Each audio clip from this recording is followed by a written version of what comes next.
The first drops of rain banged against the leaves. Damatiara looked at the pony in front of her, who was standing in the middle of the swamp, unfazed by its smell. "It's impossible," she said calmly. "You're locked in Trottingham. I must be dreaming." Curtain Call turned her big green eyes at her and started to play with her braid. "Of course it is," she replied. "But who can tell what is a dream? Maybe you're locked up with me and this," she pointed at the trees, "is all just sonography. It's raining, but we are dry. You're sitting in the mud, but we're clean." "Come on," Amatiara rolled her eyes. "You're going to teach me about what's real? Don't you remember the pageant?" "There is no pageant," Curtain Call replied, smiling in her usual bit unconscious way. "But I prefer to think that there is. You know, it's better than the alternative." Tiara felt a chill down her spine. Suddenly, she saw that Curtain Call was now right behind her. She jumped, startled, and tried to run away, but her hooves refused to follow her orders. "Oh, I see that you get the idea," the filly said. "Who knows? Maybe there is no Ponyville, no silver spoon, just the loneliness and the cold walls of the mental hospital." Everything around them started to blur. Tiara looked around in panic, but now she couldn't even see Curtain Call's face. Insomnia, aggression. I doubt she'll ever get better. Midline Shift's voice was coming from somewhere above her. "Oh yeah?" Feral Cortex replied. "I'm afraid you'll have to stay here forever." "Forever?" Pepper's voice rang in her ears. "Forever?" Sunshine Rainbows laughed. For a moment, Tiara caught a glimpse of her, waving her bladed hoof at her. "Maybe now you'll be in a pageant with me?" Curtain Call asked with hope in her voice. "There is no pageant." "But there can be. You and me will make a lovely play." Curtain Call appeared in front of her, smiling impishly. "Who knows? Maybe we'll get more ponies to star in it." "There is no pageant!" Tiara exclaimed, trying to push her away. "Diamond, are you okay?" Tiara's eyes shot open when she heard Filthy Rich's voice. She grabbed her pillow and hugged it, tears running down her face. She looked around and saw her father standing in the door to her room with a worried expression. Yes," he replied. I had a bad dream." Filthy Rich sat next to her. She noticed that he looked much better than before she'd gone to Trottingham. "Is that?" he asked. "No," she replied. "I guess it's just because of Zipperwill. I talked to her a bit before. She seemed so normal." Filthy Rich nodded understandingly. "Sometimes it's hard to say what's really going on in a pony's head," he replied. Tiara had never agreed with him so much before. "I sometimes think that I'm getting used to that," she said. "What do you mean?" Filthy Rich asked. "The whole..." She pointed her hoof at the window. "The pony's dying. The atmosphere. Randolph." Since she'd returned, Filthy Rich ordered Randolph to walk with her any time when she was going into the town. No foal died since Twist and Alula were found, but he didn't want to take any chances. Her father remained silent. "I'll go back to sleep," Tiara said. "I want to see Silver Spoon tomorrow." "I will tell Randolph in the morning," Filthy Rich said. "Good night, Diamond." "Good night, Dad," Tiara replied. When he left the room, she pulled the blanket over her head and sighed. She felt that she wasn't going to sleep that night. Silver Spoon was sitting at the window of her room, watching the street below. A couple of foals went down the pavement, accompanied by Carrot Top. Silver noticed that Carrot's daughter, Ginger Snap, walked in the group. She was wearing her Filly Scout uniform, so Silver deduced that they were going camping. Suddenly, she saw Diamond Tiara trotting towards her house. Randolph was walking slowly behind her, looking around carefully. Silver Spoon began to wonder how he helped Diamond Tiara if someone wanted to kill her. Maybe he'd scare the killer away? She got up and went downstairs, where she nearly bumped into her mother. "Where are you going, hon?" Silver Speed asked. She was wearing a brightly colored apron. Even though she was rich, she still liked to cook by herself. "I saw Diamond Tiara coming here," Silver replied. "Oh, it's good that she's back," her mother said. "I thought that you were going to spend the whole summer in your room." "I didn't sit there the whole summer," Silver muttered. "Yeah, you're going downstairs when you're hungry. Really, if you had a fridge in your room, I'd forget what you looked like." Silver Speed shook her head. "You really should go out more. Maybe you should become a Philly Scout, a Carrot Top's daughter." "No, thanks," Silver Spoon replied, imagining what Diamond Tiara would say if she saw her in the uniform. They heard knocking at the door. Silver Spoon ran to the hall and opened it. "Diamond Tiara!" she exclaimed and pulled her friend into a hug. She felt Diamond's muscles tense, as if she wanted to push her away. Maybe she doesn't want Randolph to see that, she thought. "Good morning," Diamond Tiara said. "Good morning, Miss Silverspeed," she added when she saw Silver Spoon's mother. "How are you?" Silver Spoon asked. "Better?" "Yeah, much better," Diamond Tiara replied absent-mindedly. "Randolph, you can go. I'll be back about 8. "Yes, Miss Tiara," Randolph replied. He bowed and walked away. He seems almost invisible, Silver Spoon thought, watching him. Who knows? Maybe he's the killer. No one would suspect him. "Good to see you back, Diamond," Silver Speed said. "Do you want something to eat?" "No, thanks," Diamond Tiara replied. Silver Spoon noticed that she wasn't as cheerful as usual. Her eyes were half closed, her fur lost its shine. Maybe it was a side effect of some of the medicines. They walked upstairs to Silver Spoon's room. Diamond Tiara sat on the armchair and looked at the shelves, where Silver's collections of rare spoons was. "Any new ones?" she asked. "My aunt sent me one from Stalingrad." Silver Spoon went over to a shelf and took a wooden spoon painted in leaf-like motifs. Diamond Tiara looked at it, and a faint smile appeared on her face. "How's your vacation?" she asked. "Oh, nothing special," Silver Spoon replied. "I'm just sitting here, thinking. Even though no foal died recently, kind of afraid. And you know me, I don't like, company." "Yeah," Diamond Tiara smirked.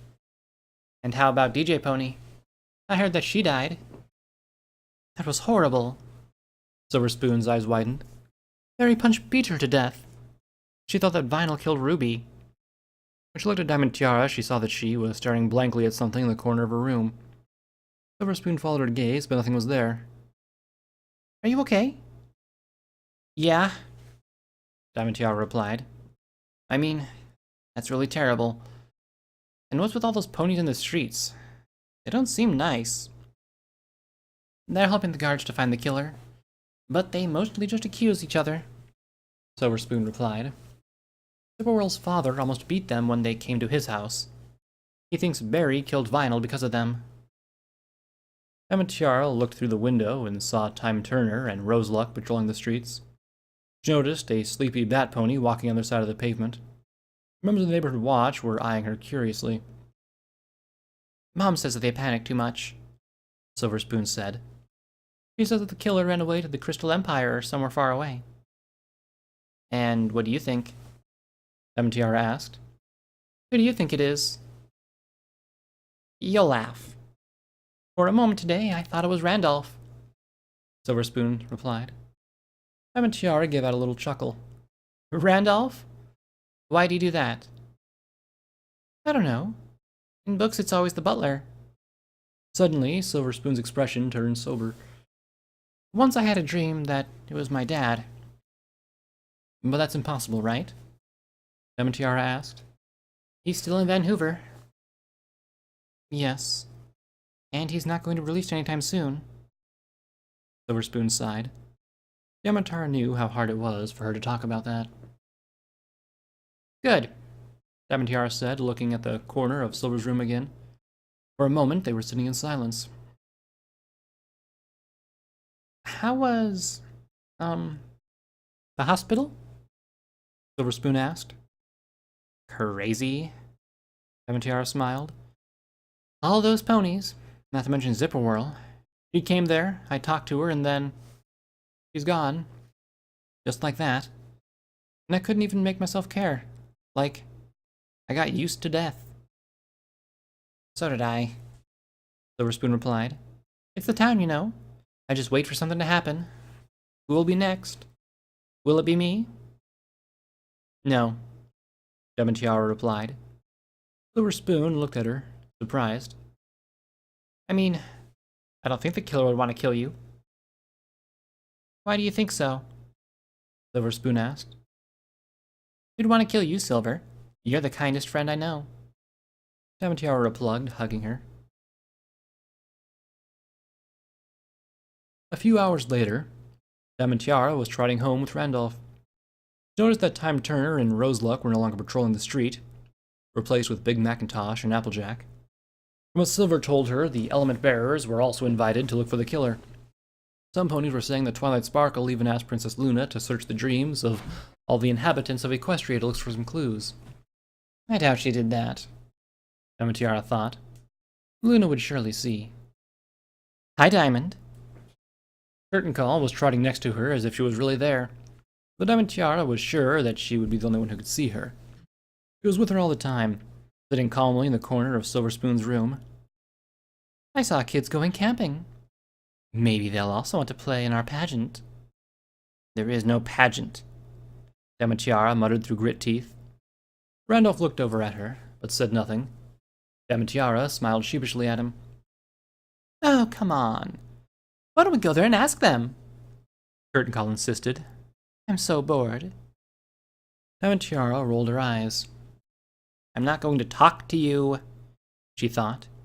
You don't exist. Oh, please. Suddenly, Curtain Call appeared in front of her. Her green eyes were almost hypnotizing. Her mane became an orange blur.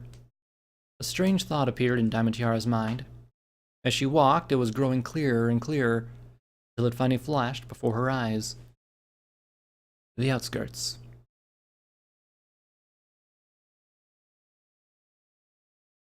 Cloud Kicker looked at the moon above her. She could swear that his position was clearly different than a couple minutes before. She faintly remembered the navigation lessons back in Cloudsdale Academy. She wasn't sure, but the moon probably wasn't supposed to do that. Also, they told us not to drink and fly, she thought, recalling all the beer she'd drunk before deciding to take the flight. Definitely, it was affecting her orientation in the night sky, not to mention that she already felt how true that old saying was about renting beer instead of buying it. She took a long, hungry look at the small hut at the edge of the Everfree Forest. Well, Dusk Dancer could wait. She found that a strategically placed group of bushes on the ground and landed next to them. She put the safety matches and a can of kerosene on the ground and hid between the bushes to get rid of the beer. A couple minutes later, she was back. She looked at the ground, searching for matches in the can, but she couldn't find them. She scratched her head. Must have forgotten them, she muttered to herself. The world was spinning around her, which wasn't helping her to focus. Or maybe I just... She looked at Dusk Dancer's house. What am I even doing? They'll lock me with Barry. She shrugged and took off clumsily, almost losing balance. It seemed that the way home was going to be long. She had problems with flapping her wings in a coherent way. She brushed against a tree branch and barely avoided crashing into an old oak. For a brief moment, she thought about just sleeping it off on some cloud, but all of them were out of her reach. She didn't want to risk flying too high in such a state. Another tree appeared just a couple of feet in front of her. She straightened her wings to slow herself down, but even then she rammed into the treetop. Branches scratched her face and a large burrow hit her stomach, taking the air out of her lungs. Shit. Cloudkicker hissed through grit teeth. She climbed onto a branch and lay flat on it. No more flying for me today. She closed her eyes and snored.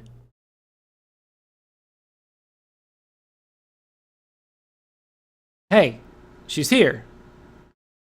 Cloudcracker groaned. Bright sunlight assaulted her eyes. She felt as if there was an irony foundry in her head. She could even smell the smoke. She's here! Of course I'm here, she thought. Shut up and let me sleep. Applejack, don't! The whole tree shook as if she was hit by a pile driver. For one blissful moment, Cloudkicker felt a familiar sensation of flying. Then she hit the ground. Wake up! Somebody caught her mane and shook her brutally. Minette, enough! Somebody call front kick! Applejack exclaimed. Cloudkicker recognized the accent immediately. Cloudkicker rolled on her legs. Just like every Pegasus, she knew that gravity was a harsh mistress. But the efforts of her punishments weren't usually long-lasting. If only the smell of smoke could leave her nostrils alone. She blinked and looked at the ponies in front of her. Applejack's hat was missing. It was covered in ashes. Minette had a long burn on her side, but she seemed unfazed by it. There was also derpy hooves with them. When Cloudkicker looked at her, she felt a chill run down her spine. For the first time in her life, she saw such disdain in her eyes. What the hey? She muttered. Frontkick will explain it to you, Derpy said. And pray that Riot Controller Carrot Top don't get you earlier. Cloudkicker saw the guard walking to them through the grass. He was wearing an expression of worry. And Cloudkicker knew that a guard with such an expression meant bad news. Good morning, Miss Cloudkicker, he said. You'll be going with me. Wait. What did I do? She asked.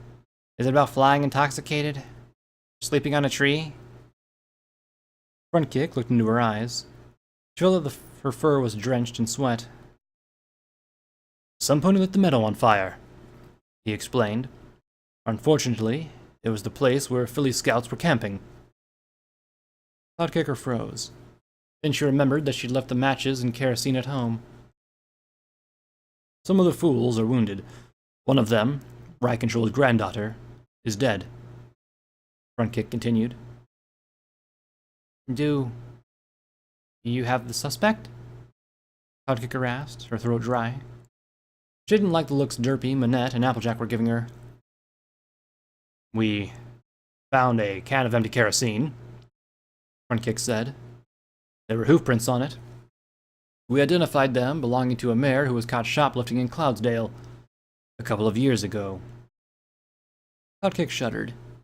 She remembered exactly a rather unpleasant visit to the Royal Guard station, a short trial and a long hour spent cleaning the lower levels of Cloudsdale Weathers Factory. She remembered how she promised herself that it was the last time she'd ever do something against the law.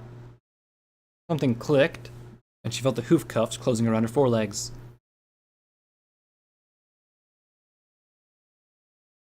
Cold. The bathroom floor was cold. Lemon Tiara shuddered. Her stomach was burning. She crawled to the toilet bowl and threw up again. She made sure that the door was closed. Last thing she wanted was for her father seeing her like that. She swallowed saliva, feeling the bitter taste of bile in her mouth. Then she flushed the toilet and went to the shower. That was awesome!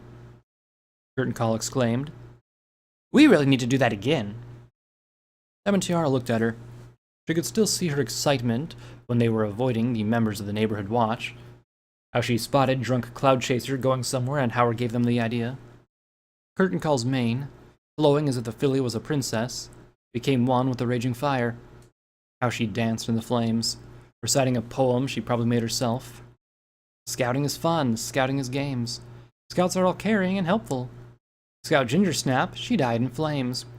Probably she wasn't careful. We'll do it one more time, right? Curtain Call asked, looking at Diamond Tiara with hope in her eyes. Diamond Tiara glared at her angrily and turned the tap on. Cold water seeped into her fur, rinsing the ash and kerosene. This will end, she replied. This will end today.